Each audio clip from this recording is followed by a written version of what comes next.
Welcome to Nikki's Modern Mediterranean. I'm Nikki Glekas, wife, mother, CEO, and entertaining expert.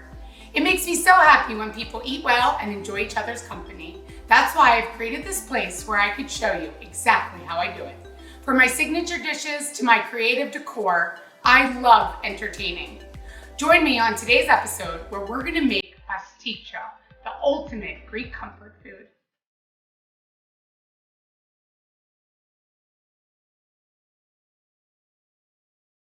We're making pastitsio. This is often referred to as a Greek lasagna. It has layers of noodles, ground beef with a delicious bechamel sauce on top. This was one of our most popular dishes at our Greek restaurant, and it's my husband's favorite. So today I'm going to show you how to make my mother-in-law's recipe for pastitsio. Everybody makes it a little bit different, but her little tricks to her recipe are what makes it his favorite. So I'm going to make that for you guys today. I have all my ingredients laid out and we're gonna get started on the ground beef. This isn't a recipe that's quick to make during the weekdays, so I often make this on the weekends or for holidays. We're gonna start with cooking our meat. This recipe takes a while, so we're gonna do our meat, our pasta, and then our bechamel so that all of them will cook kind of at the same time and you'll be able to utilize the entire stove for this one. So I'm gonna start with about medium heat with 3 tablespoons of olive oil in a pan so that we could cook our 1 finely chopped onion. So I'm gonna get started with that. And we're just gonna, I'll raise the heat a little bit. We're gonna cook our onion just to sweat out the onions before we add about 2 pounds of ground beef. So I'm making this recipe to fit a 9 by 13 Pyrex dish. I think that is a great size for a family. That way it's gonna give you about 12 servings of the pastitsio, so you could probably eat it for a couple days depending on the size of your family and how much your kids eat. So we're gonna put the onion down to cook. It's a couple more seconds here. We need to get those cooked a little bit. I can even raise the heat a little for this part. Now that our onions have cooked, we're gonna add in our 2 pounds of ground beef. So I'm just gonna break this up with my hands, put in the ground beef so it can cook evenly.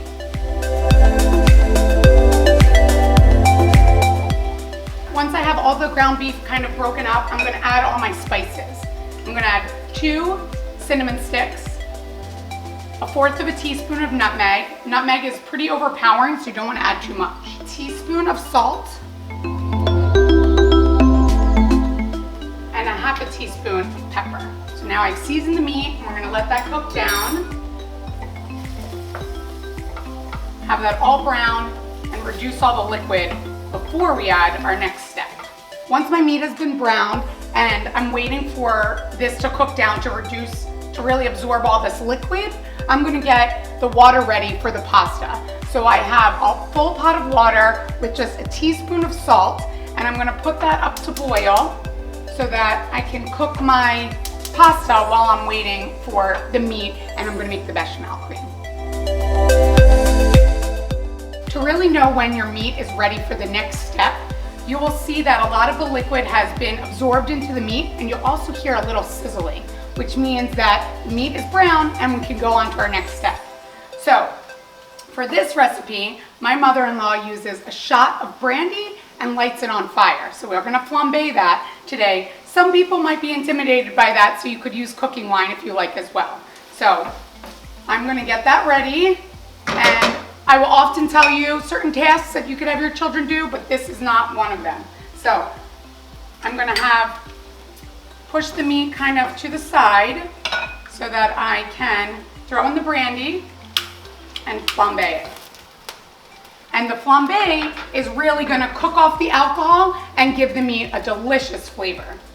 So once all the brandy has cooked off, you can already smell the delicious flavor that it adds to the meat. So I'm gonna stir this around.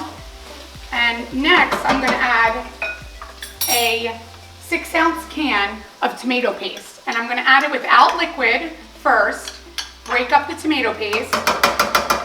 I'm gonna stir this around to break up all the tomato paste. And then I'm gonna add water, just enough water to cover the meat mixture and let it sit. And we're gonna let that cook for another 25 to 30 minutes. Because you want You're basically cooking the meat to get all the delicious flavor of the cinnamon stick, the nutmeg, and all the ingredients that we added to this. So we're gonna let that cook for a while. So now that I've broken up the tomato paste into this, I'm gonna use the can with the water to get all the flavor. I'm gonna add a little bit more, and I'm gonna reduce the heat. Just need enough water to kind of cover all the meat, which I think that's perfect. Put it back up a little. Stir this, and I'm going to cover this and stir it occasionally. And while this is cooking, I'm gonna get started on the bechamel cream. For our bechamel cream, we're gonna be using 6 cups of milk. The ratio for butter and flour would be, for every cup of milk, you're gonna do 1 tablespoon of butter and 1 tablespoon of flour. So for this recipe, we're gonna use 6 tablespoons of butter, 6 tablespoons of flour, and 6 cups of milk. The little trick that my mother-in-law uses is I have 4 cups of the milk in this pot that I'm going to put on heat and warm that up. That's gonna help us thicken up our bechamel much faster. So I'm gonna have that cook, and I'm gonna put this on medium heat to get started on the bechamel. First, I'm gonna put in 6 tablespoons of butter, which is 1 stick of butter is 8 tablespoons. So I use 6 for this recipe, and I'm gonna use the other 2 tablespoons for our pasta later when I show you how we're doing that, so that way you know it's 1 stick of butter for this recipe. So we're gonna let this melt down, and then we're gonna add in our flour and start whisking it to make the roux so that we can get ready for our milk.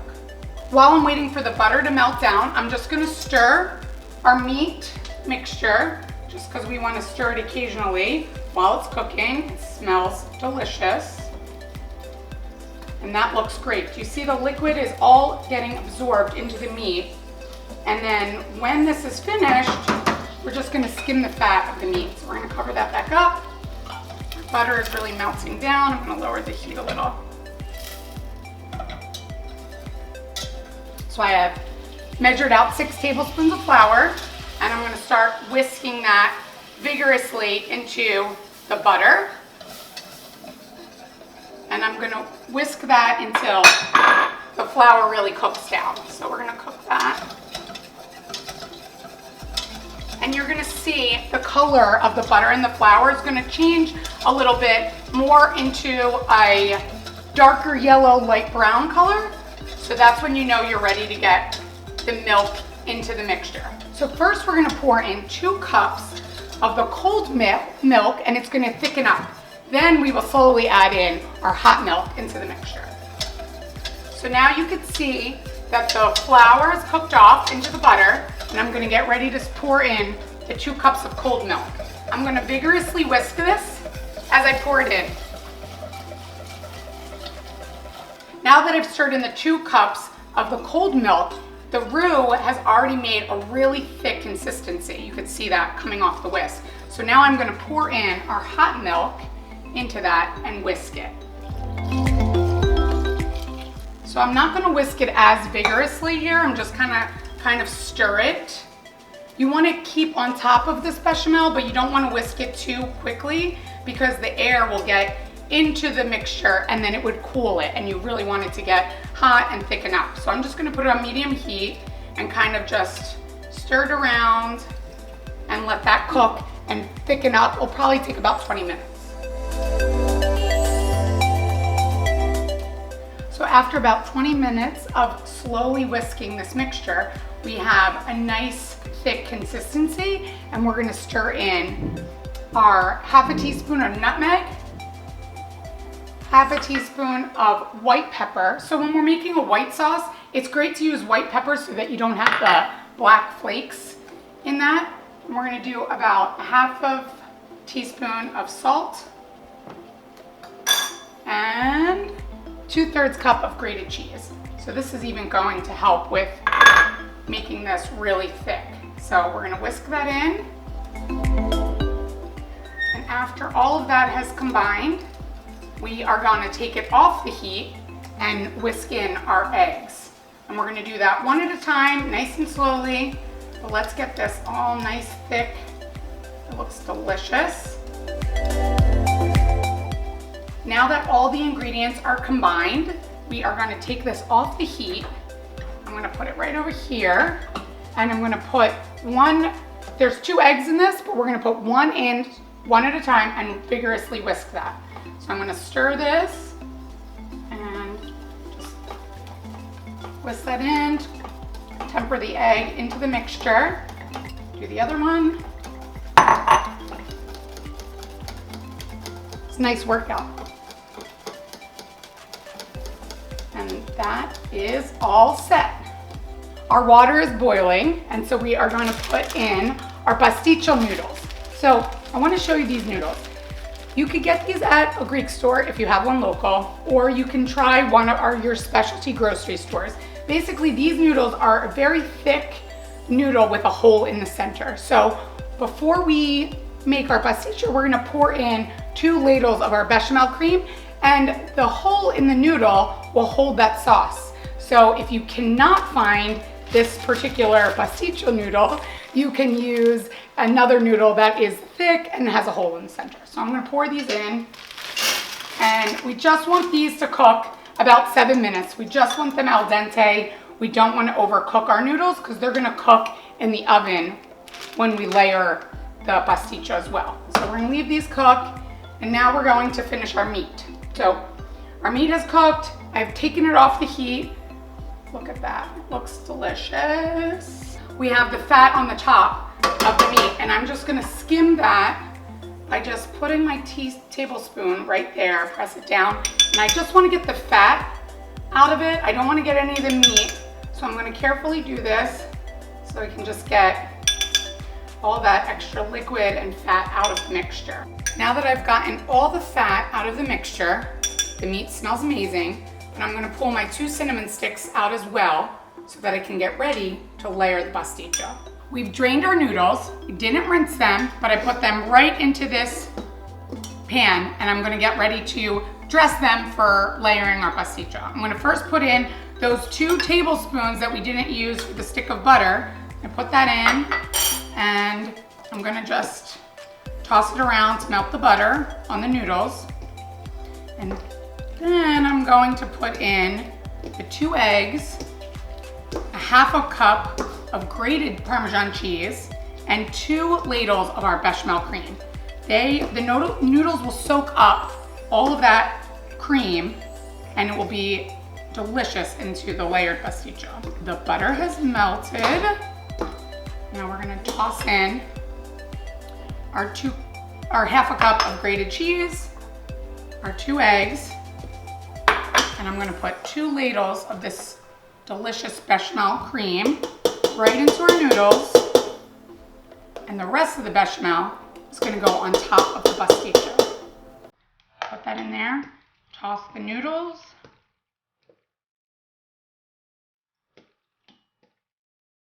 Oh wow, that looks great. Now that our noodles are ready, I'm gonna get ready to layer. So I'm using a 9x13 pan that I have just sprayed with some cooking spray. I'm gonna use half of our noodles. I'm gonna use half of them on the bottom. Spread them out. I'm gonna make that first layer. Some people do the layers differently. I like to have noodles on the top and the bottom, so I'm gonna put half of them on the bottom. That looks great. And then we're gonna use all of our meat. Spread this out. I'm gonna carefully spread that all out, get all the corners. You want this to look like a nice thick layer of meat. And after it's cooked and you scoop this out, it's gonna look delicious. Nice thick layer of the meat. Smells so good. When we used to make this at EOS and we used to serve this at a restaurant, people would always, if they've never had Pastitsio before, they would often not be sure of what flavor they were tasting that was a little bit more unique than what they were used to. And that's the nutmeg and the cinnamon. So sometimes people don't think about cinnamon meat, but you will be pleasantly surprised that the flavor is actually delicious. So we put all of that meat, covering all the noodles. So look at that, that looks great. Put that nice and even. You want even layers. When my kids were little, this was a great thing for me to have for them to eat, because if they were picky eaters, at least I knew they got some different cheeses, some onion, some different flavors, the meat, and the pasta.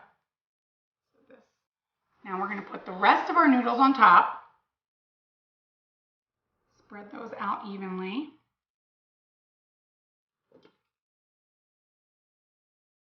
And once we put all the noodles down, we're gonna use parchment paper to flatten it out so that we can put enough, so we'll have enough room to put the bechamel cream on top.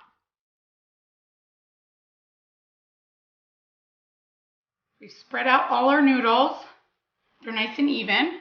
We're gonna press it down with some parchment paper so that we have room for our bechamel cream.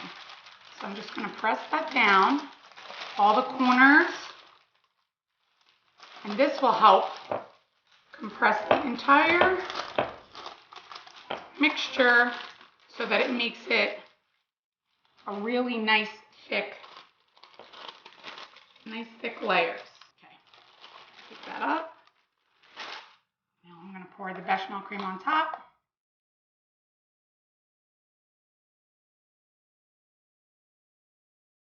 You wanna make sure when you push this, pour out the bechamel cream, we're gonna use a spatula to even it out.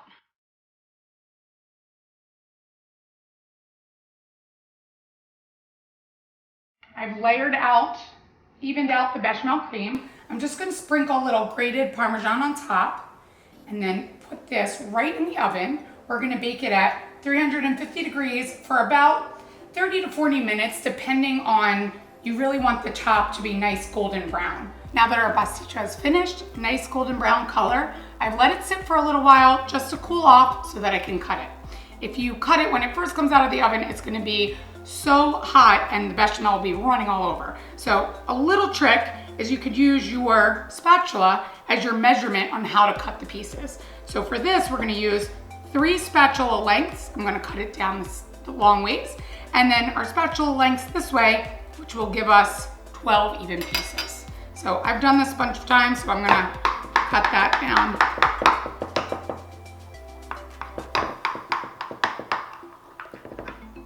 And we're gonna cut it. Once you let it cool, it's nice and easy to cut, but still warm enough to enjoy. So we've got nice 12 nice sized pieces. Look at that, looks delicious. I can't wait for my husband and my kids to try this for dinner tonight, but I'm gonna sneak a little taste. They won't know one piece is missing. Delicious. They're gonna be really happy for tonight's dinner. Thanks so much for watching. For the full recipe, visit nikkiglekas.com. See you next time.